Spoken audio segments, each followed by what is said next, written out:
हीना voice में आपका स्वागत है। एक बार की मन हुआ कि घर जाने के लिए बस की बजाय ऑटो कर ले। नीले रंग के पर्स में उसकी खुशियों की चाबी बना वो ऑफर लेटर पेट में गुदगुदी सा कर रहा था। पर्स टटोला, 200 रुपये थे। ऑटो करेगी तो 100 का पत्ता तो वही निकल जाएगा। नहीं, उससे अच्छा है कि जाते समय हीरा हलवाई से पाव और बालूशाही ले लेगी। मम्मी को कितनी पसंद है, दादी भी नाना करते एक पीस तो खा ही लेगी। मेघना को 10 मिनट इंतज़ार करने के बाद बस मिल गई। रास्ता और दिनों की अपेक्षा लंबा लगा। हर स्टॉप पर बस रुकती तो दिल की धड़कन बढ़ जाती। माँ को कैसा लगेगा जब वह बताएगी कि उसे नौकरी मिल गई है, वो भी बेंगलोर में। माँ को पता तो था कि इन दिनों कॉलेज में है, कैंपस इंटरव्यू चल रहे हैं। माँ उससे कई दिनों से पूछ रही थी, मेघना तुझे आगे पढ़ना तो नहीं है? मेरे स्कूल में सब कह रहे थे कि इंजीनियरिंग के बाद अगर तू एमबीए कर लेगी तो तेरे लिए अच्छा होगा। मेघना मुस्कुराकर बोली थी, माँ 2-3 साल बाद मैं करूँगी एमबीए। अभी तो मुझे नौकरी करनी है, पैसा कमाना है, तुम्हारे लिए ढेर सारी चीज़ें लानी हैं। माँ के चेहरे पर इस बात से खुशी आनी ही थी, पर मेघना को पता था कि वो कुछ बातों को लेकर घबराती हैं। वैसे भी उनकी ज़िंदगी में सब कुछ आसान तो था नहीं। स्टॉप पर उतरकर मेघना हीरा हलवाई की दुकान पर पहुंची ही थी कि सामने पड़ोस में रहने वाले कमल अंकल नज़र आ गए। बिटिया, अपने बाबूजी के लिए मिठाई लेने आई हो? मेघना चौंक गई। अंकल निकल लिए। मिठाई लेने का उत्साह कम सा हो गया। बाबूजी, पापा घर आ गए क्यों? यह बिना मिठाई लिए झटपट घर चली आई। उनके घर के सामने छोटी मोटी भीड़ लगी थी। मेघना की आंखें माँ को ढूंढ रही थी, पर सामने नजर आए चिंटू चाचा, पापा के बचपन के दोस्त। मेघना ने आगे बढ़कर उनके पाँव छुए। वे गदगद होकर बोले, कुड़िए, तेरा बाबा लौट आया है, खुशियाँ मना। देख, मेरा यार घर आ गया। पूरे 2 साल बाद किसी तरह भीड़ से रास्ता बनाकर मेघना पीछे के रास्ते से रसोई में घुसी। माँ चाय बना रही थी, सिर पर हल्का सा आंचल, चेहरा पसीने से तरबतर। मेघना को देखकर माँ की आंखों में हल्की सी चमक आई। मेघना को कुछ भी अच्छा नहीं लग रहा था। उसने कुछ रुखाई से पूछा, माँ, बाबा घर क्यों आ गए? सब ठीक चल रहा है उनके बिना भी। अब क्यों आए हैं? कितने दिन रहेंगे? माँ ने कुछ जवाब नहीं दिया। ढेर सारे कप में चाय छानकर उन्होंने ट्रे में रखा और मेघना से कहा, जा बाहर जाकर दे आ, तेरे बापूजी कब से चाय के लिए कह रहे हैं। मेघना के होठ व्यंग से टेढ़े हो गए। ये साधु सन्यासी कब से चाय पीने लगे? माँ को कुछ जवाब दिए बिना वह ट्रे उठाकर बाहर ले आई। कमरे के बीचों बीच मेज पर उसने ट्रे रख दी। दादी और छोटा भाई मनु वहीं बैठे थे।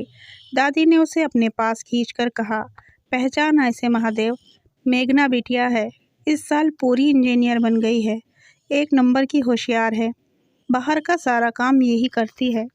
मेघना ने ना चाहते हुए भी पापा की तरफ निगाह डाली। पहले से और भी बूढ़े लग रहे थे। बड़ी सफ़ेद दाढ़ी, आंखों के नीचे काले गड्ढे, पिच के गाल। मेघना के सिर पर हाथ रखकर पापा बोले, ये तो मेरी सबसे होनहार बिटिया है। मेघना बिना कुछ कहे पीछे सरक गई। होनहार बिटिया, पापा की लड्डू गुड़िया पुड़िया, यही तो बुलाते थे उसे पापा।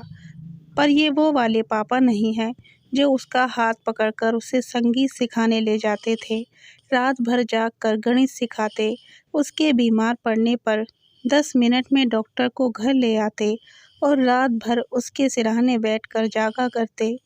वो शायद 7वीं में पढ़ती थी, छोटू दूसरी में। पापा एक कारखाने में काम करते थे, बीमार रहने लगे, हमेशा खांसते रहते, नौकरी छूट गई। माँ स्कूल में पढ़ाती थी, पापा ने बहुत इलाज करवाया। फिर किसी ने कहा कि हरिद्वार में एक सिद्ध योगी हैं, वे बड़ी से बड़ी बीमारी ठीक कर देते हैं। पापा वहाँ गए, कई महीनों बाद लौटे तो पैंट शर्ट की जगह गेरुए धोती कुर्ते में थे। सबने कहा पापा साधु बन गए हैं। पापा बदल गए थे। मेघना को उनसे डर लगने लगा। वह दूर खड़ी देखती, पापा को मम्मी से कहती, ये मेरे पापा नहीं हैं, ये तो कोई साधु बाबा है। माँ कुछ कहती नहीं। उनकी आंखें दिन ब दिन सूखती जा रही थी। बहुत संघर्ष वाले दिन थे। माँ ने दोनों हाथ खींचकर घर चलाती। दादी पापड़ और बड़ियाँ बनाकर बिकने दुकान में दे आती। मेघना के बस में बस एक ही चीज़ थी कि वह खूब पढ़े, क्लास में फर्स्ट आए। पापा 6 महीने में एक बार आते, 2 दिन घर में रहते। उनसे मिलने दूर दूर से लोग आते। पापा सबको बिठाकर ज्ञान की बातें बताते, नीति की कहानियाँ सुनाते।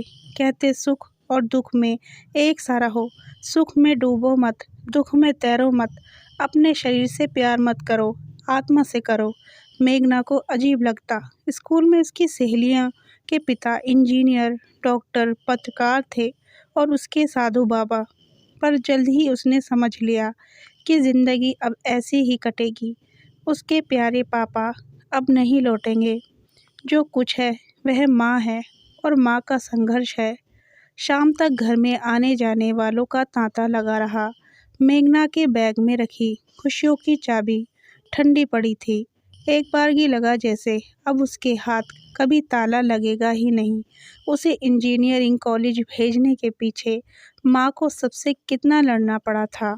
छोटे चाचा, बुआ सब माँ को नसीहतें दे रहे थे कि बेटी के पीछे इतना क्यों खर्च कर रही हो। एक बार इसके बाबूजी से भी तो पूछ लो। उस दिन पहली बार माँ ने ज़ोर ज़ोर से कहा, मेरी बेटी है, मुझे पता है इसके लिए क्या सही है क्या गलत। उस दिन मेघना की नज़रों में माँ का स्थान और बढ़ गया। रात को खाने के बाद दादी ने माँ को आवाज़ दी। मेघना भी उनके पीछे पीछे बड़े कमरे में आ गई। गर्मियाँ शुरू हो चुकी थी। पलंग पर बाबा लेटे हुए थे। दादी उनके पास बैठी थी। माँ को देखते ही दादी बोली, तेरा मेरा बेटा घर वापस आ गया है, अब यही रहेगा। देख कितना बीमार पड़ गया है। मैं तो कह रही हूँ इससे कि अब कहीं ना जाए। तुम भी कहो इससे कि यहीं रहे। माँ का चेहरा गंभीर हो गया। मेघना ने चेहरा आगे निकाल कर कहा, दादी उस वक्त कहाँ थे पापा, जब हम छोटे थे और हमें उनकी ज़रूरत थी। दादी ने झिड़क दिया, मेघना ऐसा नहीं कहते, तेरे बाबूजी हैं, इतनी बड़ी हो गई है तू। मेघना की आंखें डबडबा आई। बच्ची तो तब थी दादी, अब तो बड़ी हो गई हूँ, सब देख लिया। अब ना खुद सहूँगी ना माँ को सहने दूँगी। वैसे भी मुझे बेंगलोर में नौकरी मिल गई है। मैं माँ और मनु को लेकर जा रही हूँ। आप दोनों को जो करना हो कीजिए। सबको हक्का बक्का छोड़ मेघना अपने कमरे में चली गई। दिल तो भरा ही था। वह फूट फूट कर रोने लगी। माँ पीछे से आ गई। तुमने बताया नहीं मेघना, नौकरी मिल गई। रोते रोते मेघना माँ के गले लग गई। मैं आपको बताने वाली थी, पर घर में यह सब देखकर हिम्मत नहीं हुई। आप मेरे साथ बेंगलोर चलेंगी ना? माँ ने उसका चेहरा अपनी तरफ करके कहा, सब ठीक हो जाएगा बेटू। मेघना बिफर गई। इसका मतलब है आप नहीं चलेंगी। मुझे पता था आप ओल्ड फैशन हैं। इतना सब होने के बाद भी माँ उस आदमी ने आपके साथ इतना गलत किया और आप हैं कि उसी का पक्ष ले रही हैं। माँ की आवाज़ शांत थी। मेघना रात बहुत हो गई है, सो जाओ, कल बात करेंगे। सुबह सुबह देर से आई मेघना उठी तो आंखें जल रही थी। बिना कुछ खाए पिए वह कॉलेज चली गई। दोपहर को वह लाइब्रेरी में थी। छोटू का मोबाइल पर मैसेज आया, दीदी घर आ जाओ अर्जेंट। मेघना छोटू को फ़ोन लगाती रही। उसका फ़ोन नहीं लगा। वह तुरंत ऑटो पकड़कर घर पहुंची। रास्ते भर उसे माँ की चिंता लगी रही। वह उनसे बिना कुछ कहे सुने चली आई। कहीं उन्हें कुछ हो तो नहीं गया। आज घर के सामने शांति थी। ऐसा लगा जैसे बरसों से घर खाली पड़ा हो। बड़े कमरे में दादी पलंग पर लेटी थी। मेघना को देखते ही उन्होंने मुंह फेर लिया और रोने लगी। मेघना माँ माँ पुकारती अंदर चली गई। माँ आंगन में चबूतरे पर चुपचाप बैठी थी। उनके बगल में मनु। माँ की आंखें नम थी, उन्होंने कुछ कहा नहीं। मनु जल्दी से बोला, दीदी, सुबह नाश्ता करने के बाद पापा घर से चले गए, पता नहीं कहाँ। तुम्हारे नाम एक चिट्ठी छोड़ गए हैं। दादी तब से रो रही हैं, कह रही हैं कि अब बाबा कभी घर नहीं आएंगे। मेघना का दिल बैठ गया। पापा की चिट्ठी? मनु ने इशारा किया। माँ ने फ्रिज के ऊपर रख दी है। मेघना दौड़कर गई। पुराने से कागज़ में पापा ने लिखा था, मेरी गुड़िया, मुझे माफ़ करना। मैं तुम लोगों की तरह मोबाइल मैसेज करना नहीं जानता। बस तुमसे कहना चाहता था कि मैंने जो कुछ भी तुम्हारे साथ किया नहीं किया, उसके लिए सॉरी। कई बार आप जो निर्णय लेते हैं उसका असर आपको बहुत बाद में पता चलता है। मुझे पता है कि मैंने तुम लोगों के साथ बहुत गलत किया है। तुम एक नई ज़िंदगी की तरफ बढ़ रही हो। तुम्हारी कामयाबी के पीछे तुम्हारी माँ का हाथ है। तुम सब खुश रहो। मेघना की आंखें बरसने लगी। उसके पुराने पापा कितने बीमार हैं, कहाँ जाएंगे बीमारी में। रात तक घर में शोक छाया रहा। मेघना माँ से आंखें मिलाने की हिम्मत नहीं कर पाई। दादी बिस्तर पर औंधी पड़ी रही और बेचारा मनु इधर उधर चक्कर काट रहा कि कोई तो उसे पूरी बात बता दे। माँ ने किसी तरह खिचड़ी बनाई। दादी ने खाने से मना कर दिया। मेघना के सामने प्लेट रखते हुए माँ बोली, मेघना, मैंने तो ज़िंदगी में तुमसे ज़्यादा दुख देखे हैं। मुझे पता है कि परिस्थितियों का सामना कैसे करना है। कुछ दिन तक रुक जाती बेटा, सब कुछ ठीक करने की जल्दी में देख तूने क्या कर दिया। मेघना माँ से लिपट गई। माँ, मैंने क्या कर दिया? पापा अब कभी वापस नहीं आएंगे ना? उसकी पीठ थपथपाकर माँ कमरे से बाहर निकल गई। अचानक मनु जोर से चिल्लाया, दीदी बाहर आ जाओ। किसी के कुछ बोलने की आवाज़ आई। अपने आंसू पोंछ मेघना बाहर निकली। बड़े कमरे में पापा खड़े थे। दाढ़ी बनी हुई थी, बाल कटे हुए थे। पापा ने शर्ट और पाजामा पहन रखा था, हाथ में सामान था। दादी से कह रहे थे, अम्मा, मैंने हीरा हलवाई की दुकान में काम ले लिया है। मैं बहुत बढ़िया मिठाई बनाता हूँ। अम्मा, कल ही चखाऊंगा तुम सबको। मेघना दौड़कर उनके पास आ गई। उसके पहले वाले पापा उसके सामने खड़े थे। गुड़िया, मेरे पास आ कितनी बड़ी हो गई है। मेरी बिटिया मुझे ज़िंदगी सिखा गई। देख बेटा, अपनी माँ को हमेशा खुश रखना। अब मैं चाहता हूँ कि मैं काम करूँ और वो आराम। मेघना को इस वाले पापा से डर नहीं लगा। वो तो वही थी, उनकी लड्डू बेटी।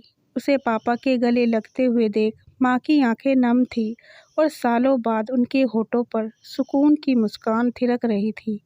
बेटियां पापा की बहुत बहुत दुलारी होती हैं। पापा किसी से भी जीत सकते हैं, किंतु अपनी बेटी से नहीं। इस बारे में आपकी क्या राय है? हमें कमेंट कर ज़रूर बताएं। कहानी अच्छी लगी हो तो वीडियो को लाइक और चैनल को सब्सक्राइब ज़रूर करें।